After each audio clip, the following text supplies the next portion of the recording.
Hindi talaga nagkamali ng nirecommend na player si assistant coach and skills coach Kirk Collier kay coach Tim Cone.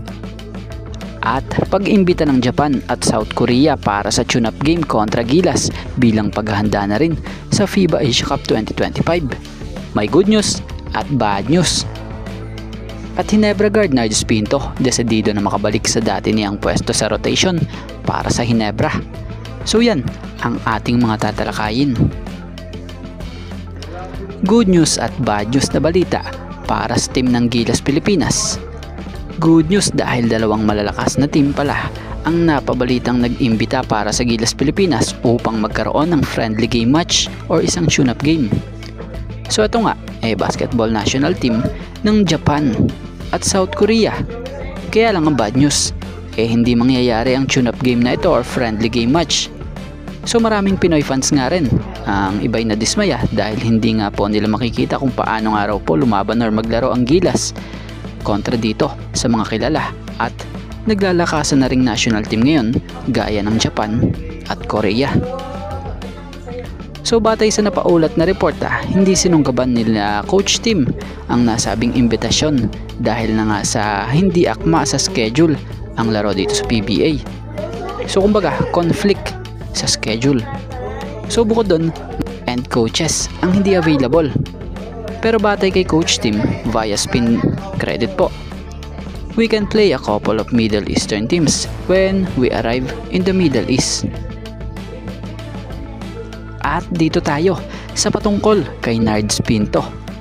So balita nga ay ready mag-step up ngayong All Filipino si Nardes Pinto para mabigyan daw ng pahinga etong sila Scottie Thompson. So bagamat natalo ang Ginebra sa huling laro nila kontra SMB, naramdaman naman dito yung presensya ng laro nitong si Nardes Pinto na kung saan muli siyang nagka-tsansa. So para nga kay Nardes, kapag tinawag at binigyan nga siya muli ng tsansa for a bigger role, i-embrace niya nga ito para na rin raw mabigyan ng pahinga sila Scottie. So si Nardes Pinto talaga magpahanggang ngayon effective pa rin talaga siya sa Ginebra kahit na sobrang tagal na rin na nawala siya sa original na rotation itong si Coach Tim. Pero ngayong All Filipino mukhang makikita muli natin ang tulad niya sa hardcourt upang maipahinga or maging backup nitong Scottie Thompson. Kung matatandaan nyo noon big impact ang naitutulong ni Nardes sa Ginebra lalo na kapag kasabay niya or kasama niya si Scottie sa loob. Tulad na lamang sa nabanggit nitong si Coach Tim noon Scottie and Nardes in the backcourt. They really top guys. So top presence in the backcourt with those two guys playing together. So sana muling maibalik ni Coach Tim yung naging tambalan noon ni Scottie and Nardes dahil malaking bagay nga po tulong sa Ginebra din talaga noon yung impact na nadadala nila.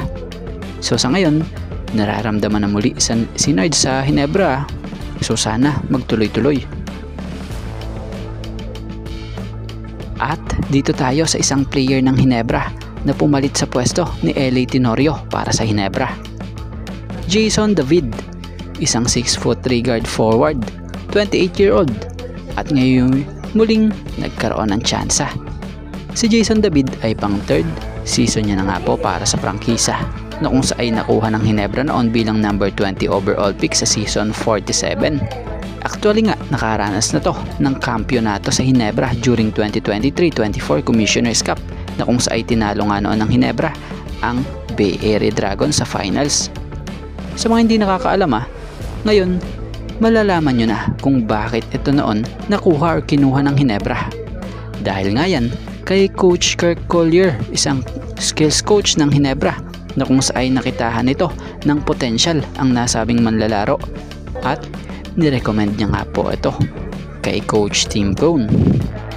So bagamat naging loaded ang players ng Ginebra sa mga nakaraan, ito'y nasama sa nalagay sa reserve list. Pero ngayon, ito't muling hinugot at ini-activate nga po ng Ginebra. Hindi na tayo magtataka kung bakit ito ini-activate ng Ginebra.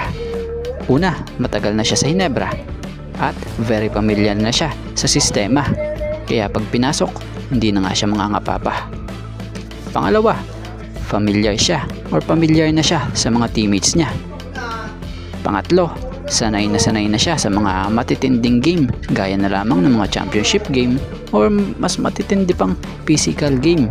Kumbaga, may experience na siya na kung saan ay po pwedeng magpalalim pa off the bench ng Barangay Ginebra.